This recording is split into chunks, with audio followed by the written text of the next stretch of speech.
சிவாய நமஹ. முப்போதும் திருமேனி தீண்டும் ஆதிசைவர்கள் குலத்தில் சுந்தரமூர்த்தி சுவாமிகளினுடைய வழி தோன்றல் திருவான்மையூர் அடியார்க்கு அடியன் சந்தோஷ் திருமேனி சிவாச்சாரியார். டிவோட்டி நேஷன் நேயர்கள் அனைவருக்கும் அன்பான வணக்கம். வரக்கூடிய ஏப்ரல் மாதம் 26ஆம் தேதி 2025 ராகு கேதுவினுடைய பெயர்ச்சி நடைபெறுதுங்க. பொதுவாகவே எல்லா கிரகமும் பிரதக்கணமாக செல்லும். மேஷம், ரிஷபம், மிதுனம், கடகம், சிம்மம், கன்னி, துலாம், விருச்சிகம், தனுசு, மகரம், கும்பம், மீனம் அப்படின்னு பிரதக்கணமாக போகும். ஆனால் ராகு கேது மட்டும் பார்த்திங்கன்னா எப்போதுமே அபசவ்யம், அதாவது அப்பிரதக்கணமாக செல்லும். மீனராசி, கும்பராசி, மகர ராசி, தனுசு ராசி, விருச்சிக ராசி, துலா ராசி, கன்னி ராசி, சிம்ம ராசி, கடகராசி, மிதுன ராசி, ரிஷபராசி, மேஷம் அப்படின்னு பின்னோக்கியே சொல்லி கொண்டு இருக்கும். ராகு பகவானை பார்த்திங்கன்னா மீன ராசியிலிருந்து கும்ப ராசிக்கு வராரு. அதே போல் கேது பகவானை பார்த்திங்க அப்படின்னா கன்னி ராசியிலிருந்து சிம்ம ராசிக்கு ஏறுறார். இப்போது இந்த மாதிரியான இந்த மாற்றங்கள் ஏற்படுதுங்க. இந்த மாற்றத்தினால உங்களுக்கு எப்படியான பலன்கள் வருதுங்கிறத கவனிப்போம். பொதுவாகவே இந்த ராகு கேதுங்கிறது ரொம்ப ரொம்ப முக்கியமான கிரகம். சூரியனுடைய சுழற்சியும் சந்திரனுடைய சுழற்சியிலும் ஒரு மேல் வட்டத்திலையும் நீள் வட்டத்திலையும், அதாவது அந்த மேலே கீழே அவங்களுடைய இன்டர்செப்ட் பாயிண்ட் இருக்கு இல்லையா, அவங்க தன்னைத்தானே வெட்டி கொள்ளக்கூடிய அந்த பகுதி, அதைத்தான் நம்ம முன்னோர்கள் ராகு கேது அப்படின்னு ஸ்புடம் செய்தார்கள். இந்த ராகு கேது எதுவரை இருக்கின்றதோ அதுவரை ஆர்பிட்டரி ஃபோர்ஸ் ஆனது இருக்கும் அப்படின்னு சொல்லுவாங்க அறிஞர்கள். அந்த வகையில் இந்த ராகு கேது அப்படிங்கிறது ரொம்ப முக்கியமான கிரகம். இந்த ராகு கேது நம்மளுடைய வாழ்க்கையில் பிரதிபலிக்கக்கூடிய விஷயங்கள் நிறைய இருக்குங்க. முதல்ல ஒருத்தருக்கு ராகு கேதுவனுடைய அனுகிரகம் இருந்தால்தான் குலதெய்வத்தினுடைய அனுகிரகமே அவங்க பெற முடியும். அதே மாதிரி ஒரு தெய்வ வழிபாடு செய்யணும், அதுக்கும் இந்த ராகு கேதுவுடைய அனுகிரகம் வேணும். எதிரிகளினுடைய தொல்லைகளை போக்குறதுக்கும் இந்த ராகு கேதுவுடைய அனுகிரகம் வேணுங்க. அதே போல் நம்ம முன்னோர்களுக்கு நம்ம செய்யக்கூடிய கர்மாக்கள், அவங்க அதனால் ஏற்படக்கூடிய திருப்திகள், அதுவுமே ராகு கேதுவினுடைய அனுகிரகமானது வேணும். அதனால் ராகு கேது ஒருவருடைய ஜாதகத்தில் சரியாக இல்லை அப்படின்னா அவங்களுக்கு அந்த குலதெய்வத்தினுடைய அனுகிரகம் சரியாக கிடைக்காது. இந்த ராகு கேது சரியாக ஒன்று இடத்துல இல்லை பார்த்திங்கன்னா ஒரு சில பேருக்கு எந்த குலதெய்வத்தை அப்படின்னே தெரியாமலே இருந்துக்கிட்டு இருப்பாங்க. அப்படி இல்லைன்னா வேறு ஏதோ ஒரு தெய்வத்தையே அவங்க ஸ்வீகரிச்சுட்டு பெருமாள் தாங்க எங்கள் குலதெய்வம், இந்த சாமி தான் எங்கள் குலதெய்வம் அப்படின்னு சொல்லி அவங்க கும்பிட்டுட்டு இருப்பாங்க. அதுமாரி இந்த ராகு கேது ரொம்ப முக்கியமான கிரகம். அது மட்டும் இல்லை, பித்ரு தோஷங்கள் இருக்குது, அதெல்லாம் நிவர்த்தி செய்துக்கணும் அப்படின்னாலும் ராகு கேதுடைய அனுகிரகம் வேணும். கர்மவில்லை தோஷத்தை நிவர்த்தி செய்யக்கூடியது. ஒரு மனுஷனுக்கு இந்த பிறவி பயனை முடித்து கொண்டு இறைவனுடைய அந்த கமலார விந்தத்தை அடைகிறாங்க இல்லைங்களா, அதுக்கு மோட்ச சாம்ராஜ்யம் பேர். திருவள்ளுவர் சொல்கிற மாதிரி பிறவி பெருங்கடல் நீந்துவார் நீந்தாதார் இறைவன் அடி சேராதார் அப்படின்னு சொல்லுவார். அது மாதிரி நம்ம அந்த இறைவனுடைய கமலார விந்தத்தை பரிபூர்ணமாக அடைய வேண்டும் அப்படின்னா அதற்கு இந்த ராகு கேதுவினுடைய அனுகிரகம் வேணும். குறிப்பாக பார்த்திங்கன்னா ஒருத்தருக்கு ஜாதகத்தில் 12 கேது இருந்தாலே அவங்க என்ன சொல்லுவாங்க ஜாதகர் அப்படின்னா, இது மோட்ச ஜாதகம் அப்படின்னு சொல்லுவாங்க. எதனால் அப்படி சொல்கிறாங்கன்னா, அந்த ராகு கேது தான் முக்கியமான சிக்னிஃபிகண்ட். ஒரு மனிதனுக்கு மோட்சம் கிடைக்குதா, அந்த மனிதனுக்கு ஒரு மோட்ச சாம்ராஜ்யமான ஒரு பலன் இருக்காங்கிறத சொல்கிறது இருக்குது. அது மட்டும் இல்லை, ஒருத்தவனுக்கு இருக்கக்கூடிய எதிரி தொல்லைகளிலிருந்து நிவர்த்தி செய்யக்கூடியது, கண்திருஷ்டி தோஷத்தை போக்கக்கூடியது, வாழ்க்கையில் நல்ல வளர்ச்சியை தரக்கூடியது, வெளிநாடுகள் போகிறது, கடல் கடந்து போகிறது, அதே மாதிரி வேற்று மொழி பேசக்கூடிய நபர்களால் நமக்கு ஆதாயத்தை ஏற்படுத்துறது, நிறைய லாங்குவேஜ் ஸ்கில் வளர்ந்து கொள்வதற்கு. ஒருத்தவங்களுக்கு ஒரு கோத்திரம் அப்படின்னு சொல்லுவாங்க. இந்த கோத்திரம் அப்படின்னு ஒரு மகரிஷியினுடைய பெயரை சொல்லி இந்த கோத்திரத்தை சார்ந்தவன் ஒரு சில பேர் சொல்லுவாங்க இல்லைங்களா. அவர் அந்த கோத்திர மகரிஷியினுடைய அனுகிரகத்தை தரக்கூடியவர் இந்த ராகு பகவான். அதனால் இவ்வளோ பெரிய நிறைய நல்ல பலனை தரக்கூடியவங்க இந்த ராகுவும் கேதுவும். அதனால் அவங்களுடைய இந்த பயிற்சியானது இருக்குங்க. இதனால் என்னென்ன பலன்கள் யாராருக்கு அப்படிங்கிறத விரிவாக பார்ப்போம். துலா ராசி ஆகியவங்களுக்கு இந்த ராகு கேதுவினுடைய பயிற்சி எந்த மாதிரியான பலன் கொஞ்சம் நல்லா கவனிங்க, விரிவாக கேளுங்க. துலா ராசிக்கு நல்லா கவனிச்சிங்க அப்படின்னா, இப்போ 5ஆம் பாவத்திலேயும் 11ஆம் பாவத்திலேயும், அதாவது ராகு கேது உட்கார்றாங்க. 5ஆம் பாவத்தில் ராகு, 11ஆம் பாவத்தில் கேது. அதாவது பொதுவாகவே துலா ராசிக்கு கடந்த ஒரு 4-5 வருஷமாக ரொம்ப சரியில்லாத காலங்கள். இப்போ இடையில குரு வேறு அஷ்டமத்தில் உட்காந்துருந்தார். இப்போ எல்லாமே லாக் ரிலீஸ் ஆகுது. இந்த ராகு கேது பயிற்சி ஆகட்டும், வரக்கூடிய இந்த சனி பயிற்சி ஆகட்டும், இப்போ நடக்கிற குரு பயிற்சி ஆகட்டும், இது எல்லாருக்குமே 12 ராசிக்காரங்களில் யாருக்கு ஒரு குபேரமான யோகத்தை தருதுன்னா துலா ராசிக்காரங்களுக்கு தான் அதிகமாக தருது.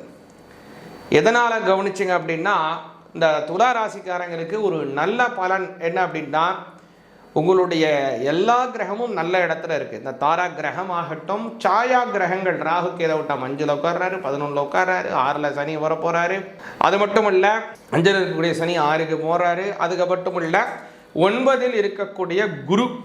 பொதுவாகவே என்ன சொல்லுவாங்க அப்படின்னா, ஓடினவனுக்கு 9ல் குரு அப்படின்னு சொல்லுவாங்க. என்னப்பா அர்த்தம் அப்படின்னா, ஒரு காரியத்தை அவன் வெற்றி பெற்றான், அதை ஓடி சாதித்து காட்டினான் அப்படின்னா அவனுக்கு அந்த 9ஆம் பாவத்திலே குரு இருந்தால்தான் அது முடியும் அப்படிங்கிறது ஒரு பெரிய நம்பிக்கை. அது மாதிரி இந்த எதற்காக சொல்ல வரேன்னா, இப்போ அது மாதிரியான ஒரு சூழ்நிலை 9ஆம் பாவத்தில் குரு உங்களுக்கு அமர்ந்திருக்கார். சரிங்களா? அப்போது அந்த 9ஆம் பாவத்திற்குரிய குரு உங்களுக்கு என்னத்தை செய்வார் அப்படின்னா, ஒரு வெற்றியை தருவார். வெற்றி அப்படின்னா யாரை நீங்கள் தோக்கடிக்க போறீங்க அப்படின்லாம் நீங்கள் நினைக்காதீங்க. உங்களுக்கு ஒரு ஆத்ம வெற்றி. முதல்ல நீங்கள் பலரை வெற்றி பெறணுங்கிற அவசியம் கிடையாது. உங்களுக்குள்ளே இருக்கக்கூடிய உங்களுடைய அறியாமை, உங்களை இது பண்ணக்கூடிய உங்களுடைய மனசாட்சியை நீங்கள் நல்லபடியாக வெற்றி பெற வேண்டும் இல்லையா?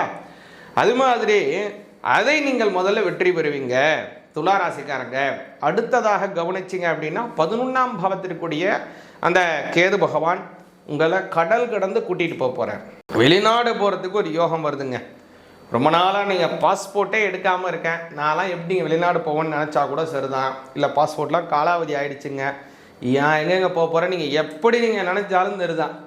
உங்களை எங்கேயாவது கொண்டு போய் வெளிநாட்டுக்கு போக வேண்டிய சூழ்நிலையை உருவாக்குவார். திடீர்னு வெளிநாடு போக வேண்டிய சூழ்நிலை, அட்லீஸ்ட் உங்களை வெளி மாநிலத்துக்காக கொண்டப்பட்ட வேற்று மொழி பேசக்கூடிய நபர் கேது பகவான். அதனால் வேற்று மொழி பேசக்கூடிய ஒரு நாட்டுக்கு, ஒரு இடத்துக்கு, ஒரு மாநிலத்துக்கு, ஒரு கடல் கடந்த நாட்டுக்கு போக வேண்டிய சூழ்நிலையை நிச்சயம் உருவாக்கிடுவார்.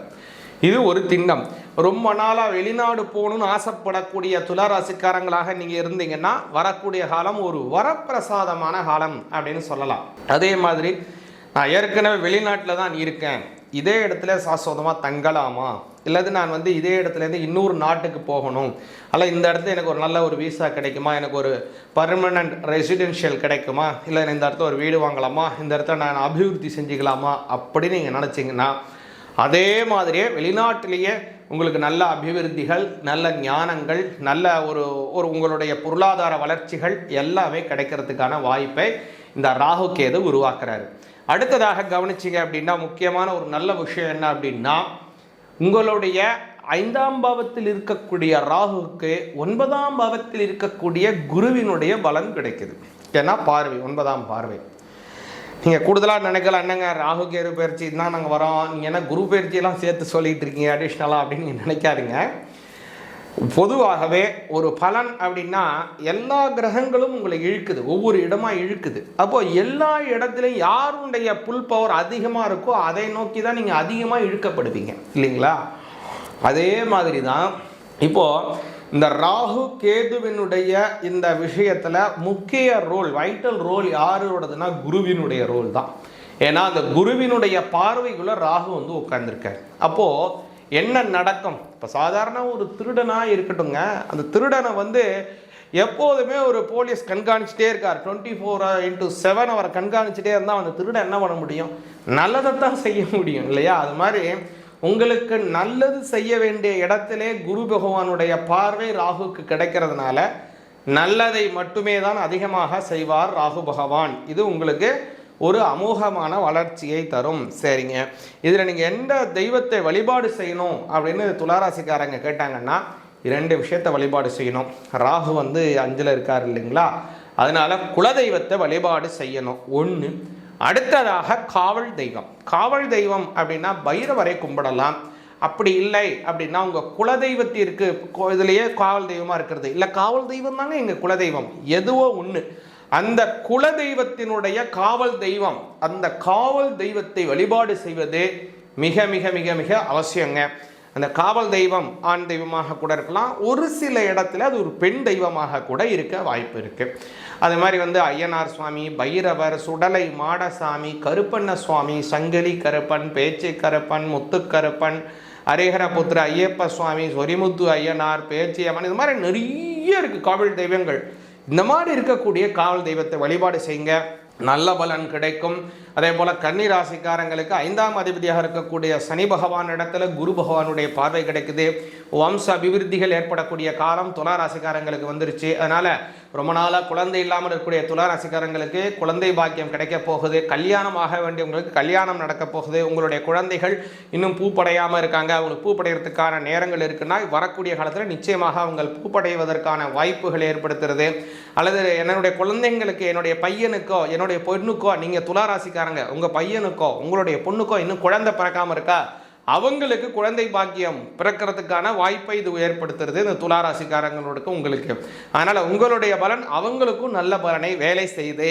அதனால் இந்த வரக்கூடிய காலம் நல்ல அற்புதமான பொற்காலமாக இருக்கிறது. துளாராசிக்காரங்க முன் சொன்ன மாதிரி குலதெய்வம், காவல் தெய்வம், சேத்திரபாலகர் வழிபாடு செஞ்சு வந்தீங்கன்னா வாழ்க்கையில் நல்ல முன்னேற்றம் ஏற்படும். இப்போ நம்ம அந்த ராகு கேது பெயர்ச்சியை பார்க்குறோம். இதில் கூடுதலாக அந்த குருவினுடைய ஸ்புடம், சனியினுடைய ஸ்புடம் பண்ணும்போது நீங்கள் நினைக்கலாம், என்ன சனி பகவானை இவர் காலபுருட தத்துவத்தில் கும்பராசியில் இருக்கிறது வச்சு மாதிரியே சொல்கிறாரு, சனி பயிற்சி ஆயிடுச்சுன்னு இப்போ எல்லாம் சொல்கிறாங்களே அப்படின்னா, சனி பயிற்சி கிடையாதுங்க. இந்த வருஷம் வாக்கிய முறைப்படி கவனிச்சிங்கன்னா மார்ச் மாதம் 6ஆம் தேதி 2026 அடுத்த வருஷம்தான் சனி பயிற்சி நடக்குதுங்க.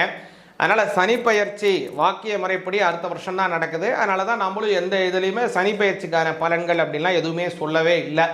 வாக்கிய முறைப்படி தான் இந்த குரு பயிற்சி ஆகட்டும், சனி ராகு கேது பயிற்சி ஆகட்டும், எல்லா விதமான பலன்களையும் நம்ம சொல்லி கொண்டு இருக்கிறோம்.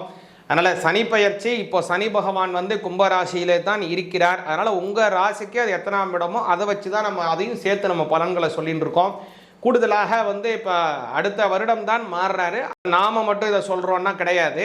திருநள்ளாறு சனி பகவானுக்குன்னு இருக்கக்கூடிய பிரத்யேக க்ஷேத்திரம் திருநள்ளாறு ஆகட்டும், அதே போல் சூரிய பகவானுக்குன்னு இருக்கக்கூடிய சூரியனார் கோயிலாகட்டும், சந்திர பகவானுக்குன்னு இருக்கக்கூடிய திங்களூர் க்ஷேத்திரமாகட்டும், செவ்வாய்க்குன்னு இருக்கக்கூடிய வைத்தீஸ்வரன் கோயிலாகட்டும், புத பகவானுக்குன்னு இருக்கக்கூடிய திருவெண்காடு ஆகட்டும், குரு பகவானுக்குன்னு இருக்கக்கூடிய பிரத்யேக க்ஷேத்திரம் ஆலங்குடி திட்டை திருச்செந்தூர் ஆகட்டும், அதே மாதிரி சுக்கிரனுக்கு இருக்கக்கூடிய கஞ்சனூர் ஆகட்டும், ராகு பகவானுக்குன்னு இருக்கக்கூடிய திரு நாகேஸ்வரம் ஆகட்டும், கேது பகவானுக்குன்னு இருக்கக்கூடிய கீழப்பெரும்பள்ளம், அதே போல திருவண்ணாமலை, பல திவ்ய க்ஷேத்திரங்களில் எல்லாவற்றிலுமே ராகு கேதுவினுடைய பயிற்சி ஆகட்டும், சனி பயிற்சி எல்லாமே வாக்கிய முறைப்படி தான் கொண்டாடுறாங்க. வாக்கிய முறைப்படி அனுஷ்டானம் செய்வதே நமக்கும் சாலச் சிறந்தது, நன்மைகளை பயக்கும். அதனால் நாமும் வாக்கிய முறைப்படி அனுஷ்டானத்தை செய்வோம், நவக்கிரகங்களினுடைய அனுகிரகத்தை பெறுவோம். சிவாய நமஹ.